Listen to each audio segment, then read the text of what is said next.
Hey man, y'all actually been telling me react to Gatti, but I seen this commenter. I'm sorry if I didn't see you, but I'm about to start. Hey, comments that get the most likes, or the comments I see, or the people with the purple hearts who've been commenting for months, almost a year now. Let y'all know y'all appreciate it, man, because these suggestions be fire. So hey, Arturo Gatti, man.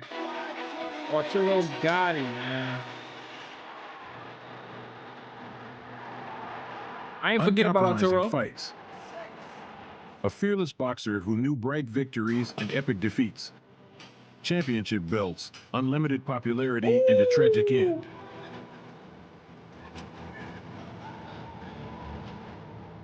For many athletes and young people, he was an idol, a hero, a symbol of courage, fearlessness, perseverance.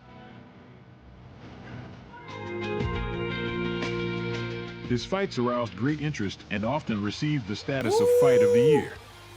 His 3 epic fights with Mickey Ward are recognized as one of the greatest trilogy in boxing history. And although his nickname is Thunder, Arturo Gatti has risen from the ashes so many times that it was more correct to call him Phoenix. Fatality. Hey, if y'all want to see that Arturo Gatti Mickey Ward fight and trilogy reaction, I already made that. Check the boxing playlist, man. It was fire. It was tough. Today we will remember the legendary battles of Arturo Gatti and find out how his wife was involved in his death.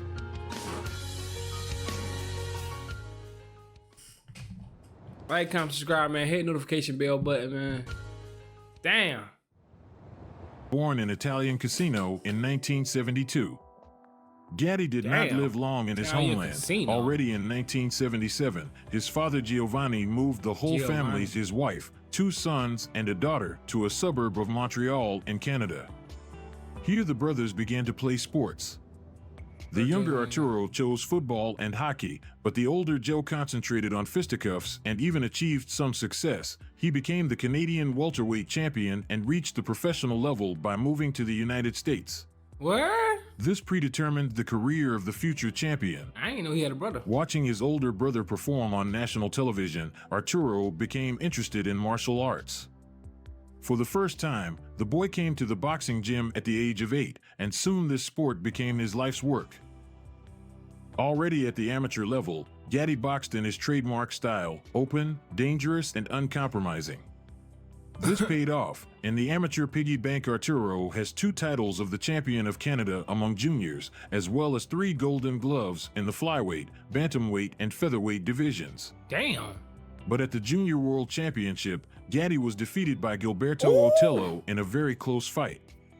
The pinnacle of his amateur career. Was that the fight he dropped him in? Career was the selection for the 1992 Olympic Games in Spain. However, Gatti chose a different path. Without waiting for the Olympics, he went to the pros. Damn, straight to the pros? On June 11th, 1991, in the very first fight as a pro, Arturo loudly announced himself to the world. 3 rounds were enough for the future champion to put down Jose Gonzalez. Thus began the bloody and uncompromising path of Gatti in professional boxing. In the first fights, held in the arenas of Philadelphia, Newark, and Secaucus, Arturo knocked out the American Luis Melendez and surpassed Richard de Jesus. Fatality. John Gotti was stiffing up people. Hold on. This is young Gotti, too. Knocked out the... Did I say John Gotti? I mean Arturo Gatti. Y'all know what I bet. American Luis Melendez and surpassed Richard de Jesus. Still. Antonio Gonzalez and Francisco Aguiano in technique.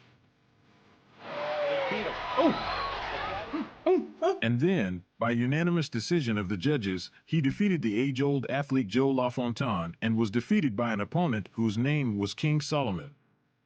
1993 began with a series of 8 early victories, most of which ended in the first round by knockout.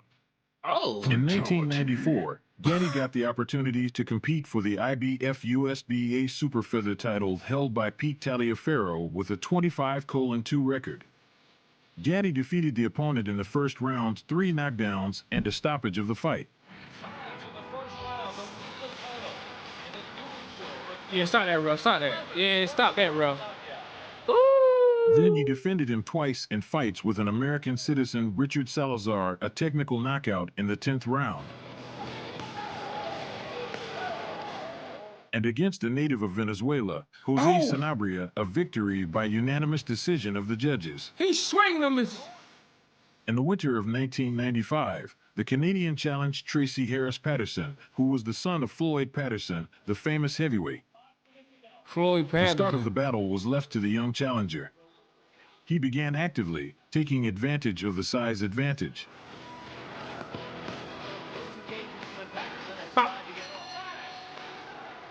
In the second round, Gatti managed to send the champion into an easy knockdown with a right uppercut below. Stop playing. However, already from the third round, the experienced Patterson seized the initiative. Come on, man. He took the challenger under control with his front hand and began to add his right. Oh, shit. Oh! The quality of his direct strikes was top-notch. I'm gonna be honest though, Gatti throwing them shits for all intentions. Arturo tries to pick up the pace. His blows cut through the air, and the champion, time after time, punishes him with an overhand right hand.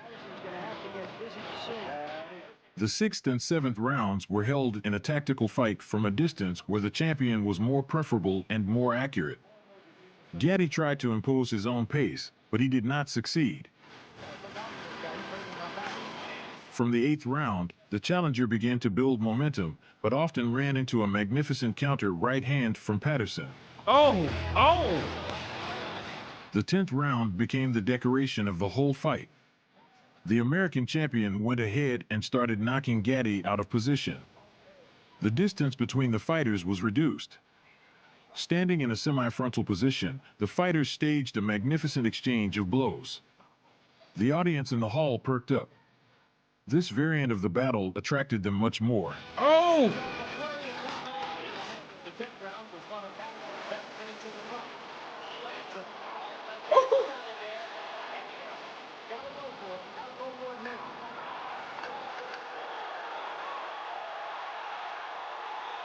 John Gotti a brawler, man. The 11th round was a real benefit for the champion. He slightly shocked the applicant with a lethal deuce and began to develop success. The final segment of the battle also turned out to be bright. The fighters, realizing that this particular round could be decisive, gave it their all.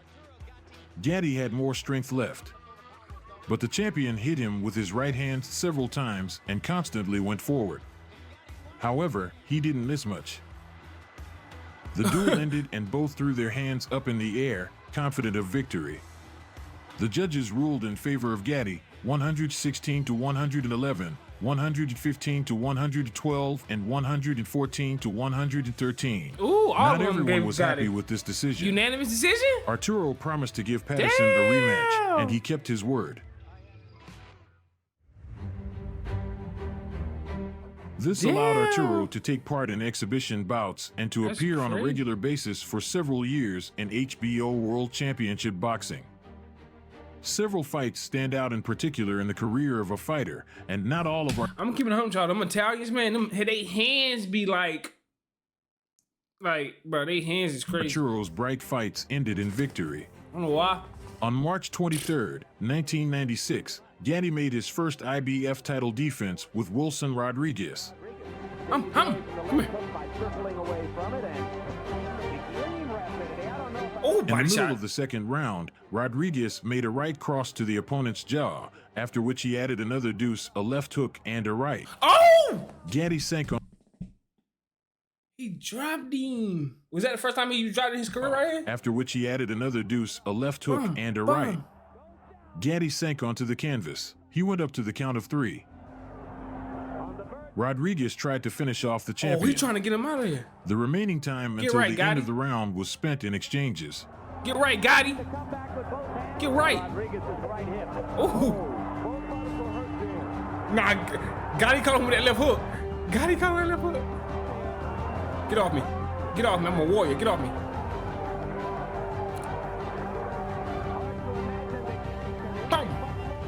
In the middle of the 5th round, Gatti threw a left hook below the belt. The referee deducted a point for this. That was a right hook, At the end of the 5th round, Gatti threw a left hook to the applicant's liver. Rodriguez sank onto the canvas. He rose to the count of 8. Gatti rushed to finish him off. Rodriguez answered him with a spectacular series of hooks to the jaw. At the end of the 6th round, Gatti hit the opponent's jaw with a left hook, and he collapsed onto the ropes. Yeah. Rodriguez lay on the floor left for hook over can a do minute. it to you. I have the heart and I have what it's got to be champion, and I did it. I proved it tonight again. You sure did. In February 1997, he again defeated Tracy Harris Patterson. And in October, Gatti knocked out Gabriel Ruelas in the 5th round. After that, he left the championship belt and rose 1 category higher to lightweight. That lightweight.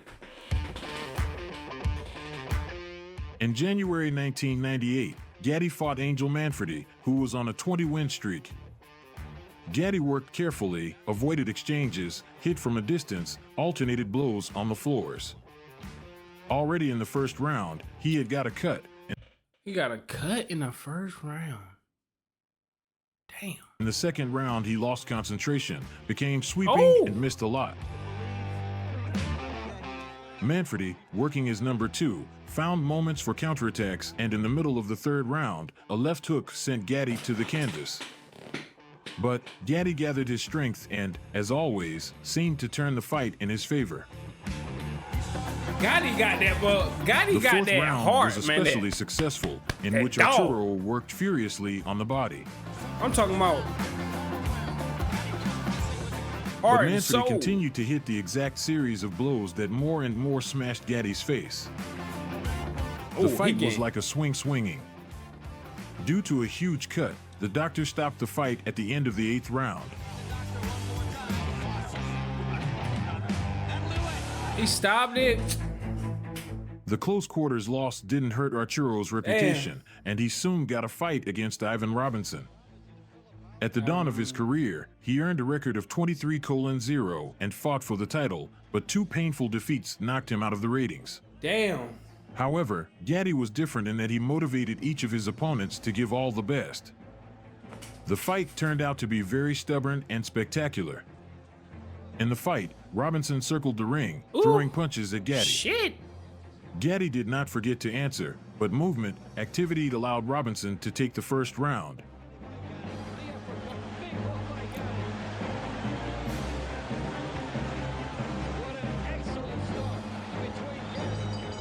Ooh.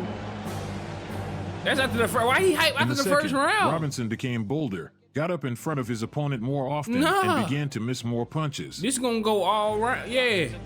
You gotta fight for the long haul, buddy. I'm Gatti. Robinson answered with accurate combinations, but in the 4th round, he made a mistake and unsuccessful escape from the attack and Robinson on the floor. Arturo was unable to build on the success, however, reduced the backlog in the account. I tell you what, one thing about Gatti, he didn't care nothing about no head movement. He didn't care nothing about no head movement, nah.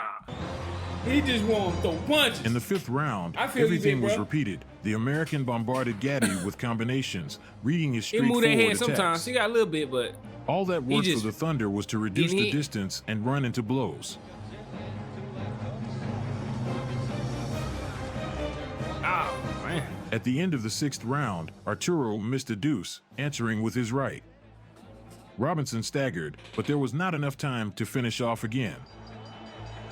Robinson still had a large reserve of strength, but when he took a break, Gatti turned on, and yet by the last round, he was losing on points.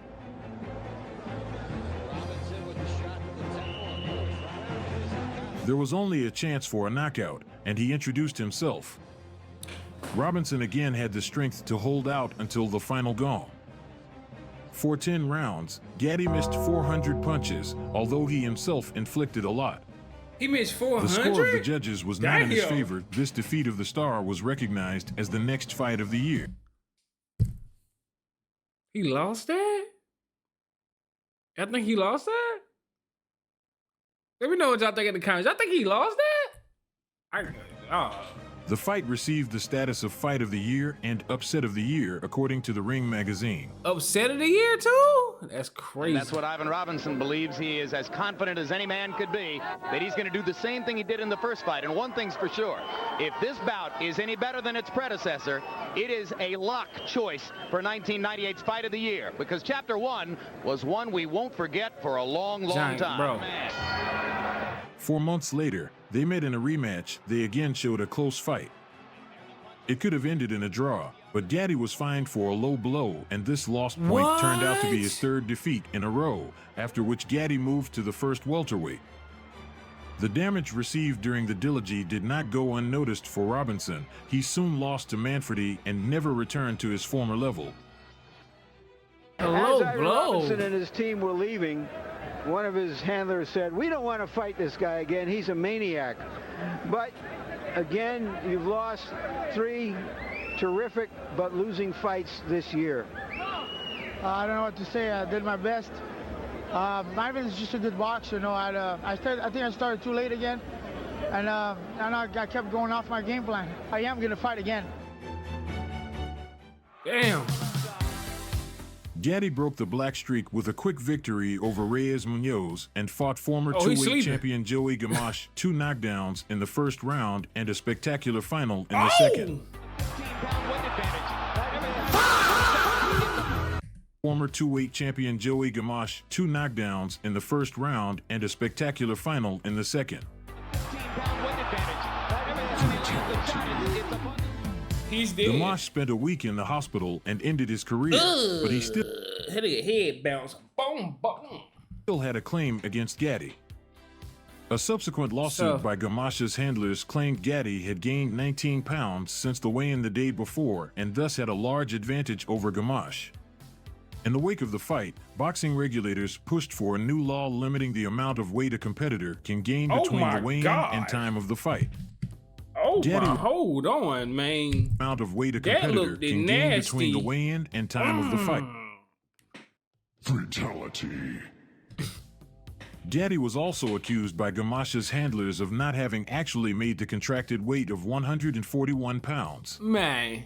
After Gatti Gamache, some boxing commissions started weighing boxers a second time. The litigation lasted almost 10 years and eventually established the rightness of Gamache. Since then, many promoters have pushed for mandatory reweighing in boxing. After 2 more passing victories, Arturo challenged Oscar de la Hoya. Oscar de la Hoya. Gatti versus Hoya. The dominance of the Golden Boy began from the start and bore fruit already in the first round.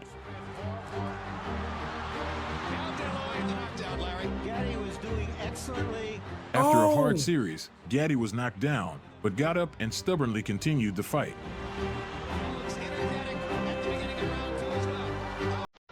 Oh!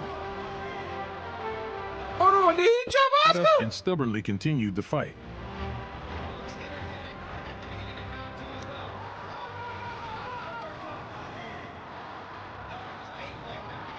De La Hoya's pressure did not die out as expected. By the 5th round, he had 62% of accurate hits. Arturo's corner was forced to throw in the towel to save the health of the boxer, who decided to stand to the end. A heavy defeat led to a pause in his career, during which Gatti changed the coaching staff. I had people tell me that I was a waste of my time, that he was finished. I says, well, look, that's your opinion, you're entitled to your opinion, but I see something different in the gym. I says, if you listen to me, you'll be champ again. He says, I trust you, coach, no problem. The defeat forced Gatti to rethink many things, including parting ways with his coach Hector Rocha. Gatti's new mentor is James's Buddy McGirt. Gatti returned in January 2002 against former champion Taron Millett. Thunderboxed well, moved a lot, and looked like a model of a fight with Patterson. His power and punches did not go anywhere. Oh! Oh! Vamos a ver si consigue meter alguna derecha, alguna izquierda. Perfecto, sensación nuevamente. Ahora la presión a ver. Le salvó la campana el canadiense. Entramos en el último minuto del cuarto salto. Ahí está nuevamente.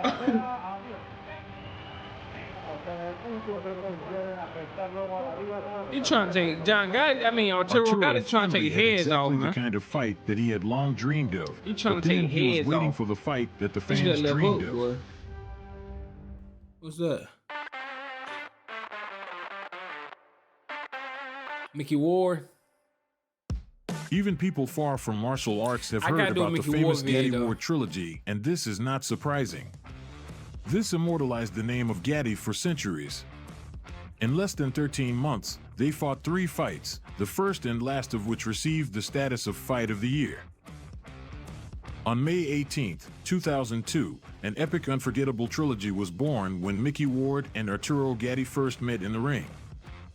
Mickey defined the essence of a journeyman. He was still working as a paver despite the fact that his boxing career was in full swing. In the old days, he would have been called a club fighter. He showed a spectacle. He was a serious fighter, showing a spectacle for a reward, a prize fighter. And he was able to elevate himself to a level that very few fighters of this type have been able to elevate themselves to. I don't know how many of the fans who came to Mohegan Sun that night really understood what they were about to see. Ward was known for slow starts, which he used to read his opponents, but with Gatti, he was impressed with what he saw. Oh! Gatti got right on his ass.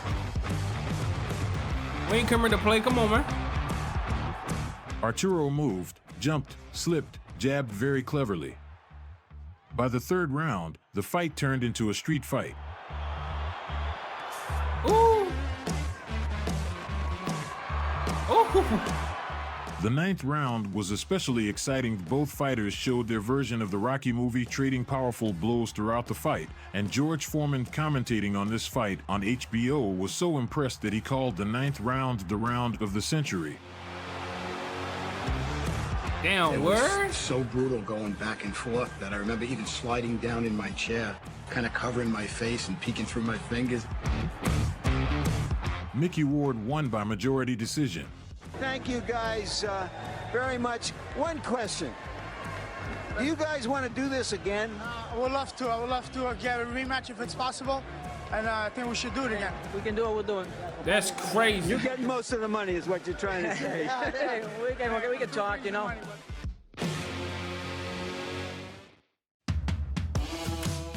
The result of this fight was almost an additional note. One of those cases where the fight itself took on much more importance than who won and who lost. And of course, it created a huge demand for revenge. Although the judges gave preference to Ward, of the 8 members of the press who were interviewed immediately after the fight, 7 named Gatti the winner. After some negotiations, both sides agreed to a rematch, and it took place very quickly in just 6 months after the first fight. There wasn't much time for Arturo Gatti to recover and focus on the strategies he had abandoned in the wheelhouse. He thought, if I'm in the best shape, I'll be fine. If I can be in great shape, then all I have to do is box him and I will win the fight. Nah, but for Mickey Ward, this was the first $1 million feat in his career. Damn. I was like, man, finally, after all these years of ups and downs and sideways and this ways and that ways, and like, it's unheard of a guy making $1 million with 11 losses. It's unheard of. Yeah. The eagerly anticipated rematch with Mickey Ward took place on November 23rd, 2003. That's hard. That is crazy. But when you get put on a performance like Boxing this, fans and connoisseurs hoped that the sequel would be just as incredible, and the crowd got what they wanted. This time, Gatti was clearly stronger and more prepared.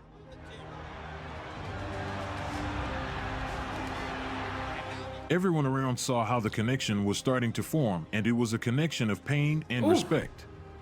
And it was not written somewhere in advance, it could only be seen live. John Gatti threw them short power shots. Before I keep calling him John Gatti, bro. I don't know why. In the 3rd round, Gatti landed what he described as one of the best right hands he had ever landed. Oh! Gatti landed what he described as one of the best right hands he had ever landed. The blow first hit Ward's shoulder and then his head, causing him to fall to his knees. But somehow, with the help of, perhaps, superhuman efforts, Ward was able to defend this round and continued the fight until the final gong. He a warrior, man. However, Gatti's dominance determined the outcome of the fight, as he frequently harassed Ward with his hard left jab and powerful body shots, eluding Ward's deadly left hook with superior head movements and sidesteps. But even with a burst eardrum, Ward determined the distance, but Gatti confidently won by unanimous decision by a wide margin. It's a miracle that he got up and he fought the way he fought, because he had no balance. You know, that guy's balls were bigger than basketballs. Nigga balls bigger than basketballs. No cap. He's a different guy. That a third fight between you is warranted. Well, I have to thank God we're both healthy. We fought a great fight tonight. It's 1-1, so a third one I wouldn't mind.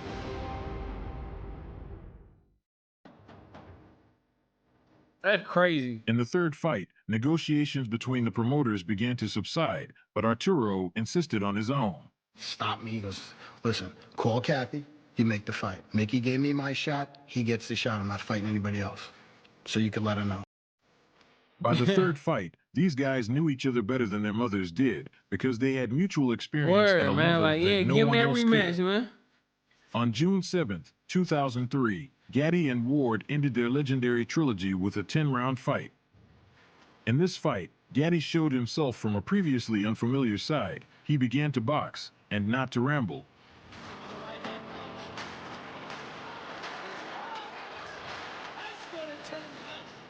In this fight, Mickey and Arturo got to the point where they both gave everything they had, everything they could show in terms of pride, their passion, their desire to try and win the fight. Yeah, this is one of the greatest fights of all time, I ain't gonna lie. Oh, that left hook! Oh!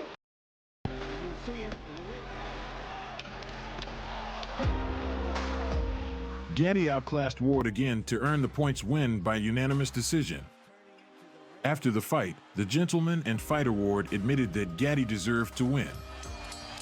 It was just special to go through with someone like him. For my last fight of my life. You know, obviously I didn't win the fight, but well, more importantly, I made a friend for life. That's hard. These bouts made it into the Fight Night Round 3 video game and also received the status of the best in the history of boxing. Arturo and Mickey went up to the summit together. The way these fighters treated each other gave the boxing world a whole new level of respect. Interestingly, these two boxers were opponents only in the ring. After the completion of the trilogy, Mickey became Arturo Gatti's trusted friend. Yeah, that's hard, man. That's hard. 31-year-old Gatti, after the trilogy, moved for a second championship title. Yeah, Undefeated boxer from Italy, Gianluca Branco, tried to prevent him with a net record of 32-0. The vacant WBC lightweight title was on the line. In a difficult fight, Gatti outboxed his countryman, securing the victory by knockdown in the 10th round. Having won the championship belt of Arturo, he made two convincing defenses. Come on, man. The first to be defeated was the Romanian fighter Leonard Dorin with an impressive 22-0 record. That evening, Gatti gave boxing one of the best knockouts to the body. Then boom, there goes the followed with a left hook punch. He never regained his leg. The blow was so painful that the previously undefeated Dorin ended his career after the fight. Dang! Arturo's second defense was against seasoned veteran Jesse James Leija, who had 55 fights under his belt. We believe the warrior tattoo on Arturo Gatti. At the beginning of the 5th round, Gatti hit the opponent's jaw with a long right cross, and he fell to the canvas. This may have been one of the best performances of Gatti's career. Yeah, Gatti right hand right off the jab. Leija went up by 10. After the fight resumed, Gatti unleashed a hail of punches on the challenger. Leija didn't answer. He tried to clinch, but he did not succeed. In the middle of the 5th round, Gatti sent the challenger to the canvas with a right hook to the head. That was a left hook. Leija sat down on his knee, but did not have time to rise to the count of 10. The referee scored a knockout. And you want to fight him, why? Well, he's the best pound for pound. Who that? And I consider myself, I am the best. I want to show the world that I am the best. And I've been showing it throughout these years. I can fight, I can box, and I can punch, and I can take a punch. And Mayweather is the greatest out there right now. You want to fight Mayweather? I'd love to beat him and get the opportunity to beat him. After 3 successful defenses, Gatti again lost the belt to a younger fighter. After Arthur's career went downhill, he defeated the little-known Dane Thomas Damgard ahead of schedule. And then ahead of schedule lost to Carlos Manuel Baldemir. Oh, shit. By that time, Gatti had already had enough of boxing. He had a daughter from Erica Rivera. The child was not planned. Arturo had to learn the role of a father. It turned out badly. He suffered from headaches. He was depressed all the time. Suffer from headaches? In the end, Erica left. Bro! Anybody think about getting them some help, like sending them to a doctor? You already know what's going on. Come on, man. Gatti did not stay alone. In the end, he suffered from headaches. He was depressed all the time. In the end, Erica left. Damn. Gatti did not stay alone for long, and soon he met the Brazilian Amanda Rodriguez. Brazilian. He was 35, she was 21. Arturo really fell in love. After meeting Amanda, he never saw his daughter and unexpectedly fired his coach. He never saw his daughter? Fuck you mean you never saw his daughter? What are you talking about? He just like stopped coming to see her? Damn. What kind of, man, them Brazilian women got that good, huh? That's different. I ain't never. Come on, Arturo Gatti. Come on, man. He wanted to play big for the last time. First to warm up on the middle peasant Alfonso Gomez, then he wanted to meet with Chavez Jr., but the fight with Alfonso turned out to be a complete rout, the last in his career. Oh, he got knocked out? Number 7 knockout victory, Alfonso. Damn. Family life also went wrong. Gatti drank. Even the birth of a son only delayed new problems for a while. Arturo made one last attempt to save the marriage. He surprised Amanda by organizing a big trip. First, the couple with the child went to Europe, and after a 2-week stay there, they went to Brazil, where the wedding of Arturo's sister was planned.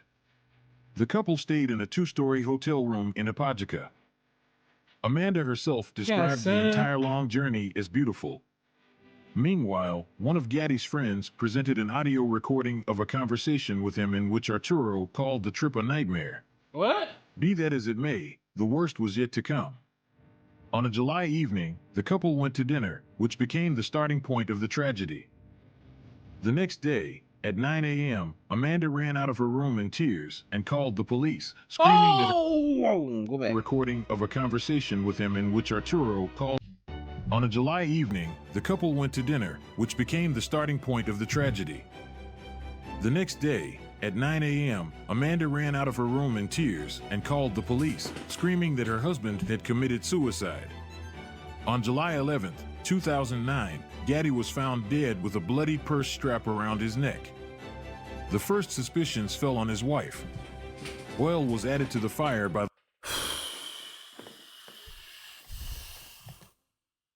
Hey, bro, come on now, dog. Come on, man. God. Damn.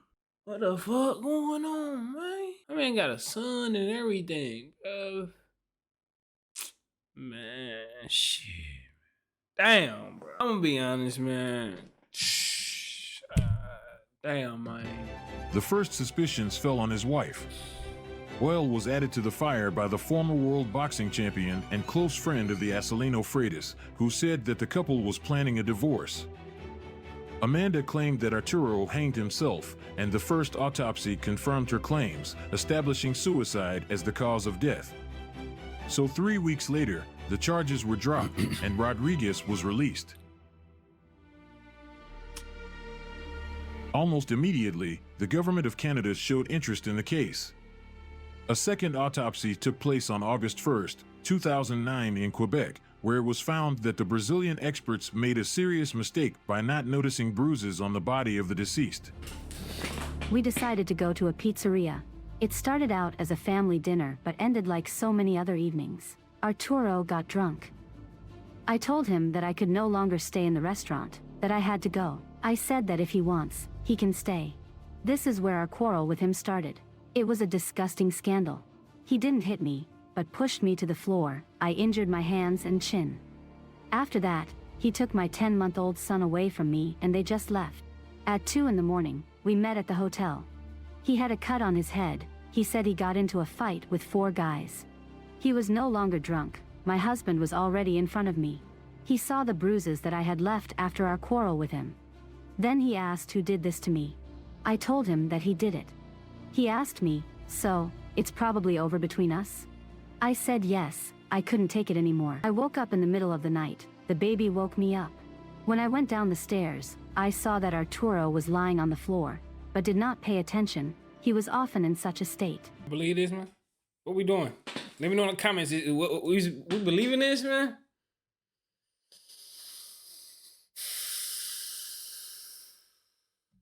After a couple of hours, I saw that he was lying there.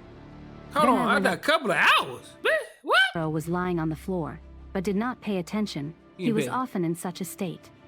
After a couple of hours, I saw that he was lying there. So you came downstairs, seen him, and was like, yeah, he good. What? Then I went up to him, began to shake him. He was cold. I shook him and said I forgave him.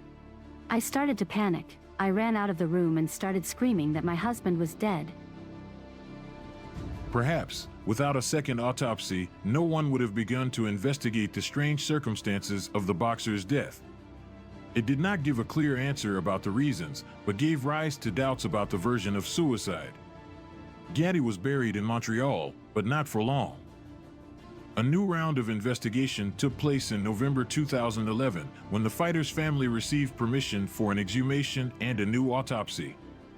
Perseverance paid off. 2 pathologists established a violent death from asphyxia and also found in the blood not only alcohol, but also the drug carisoprodol, which relaxes the muscles. An expert toxicologist noted that this drug can cause confusion and even insanity. Added to this was the strange position of the body and the pool of blood in which Arturo was found. But the main argument in favor of the version of the murder is a will. Soon after the first autopsy, it turned out that Gatti, wanting to save the marriage, wrote a will in favor of his wife and child, to whom he left all his property.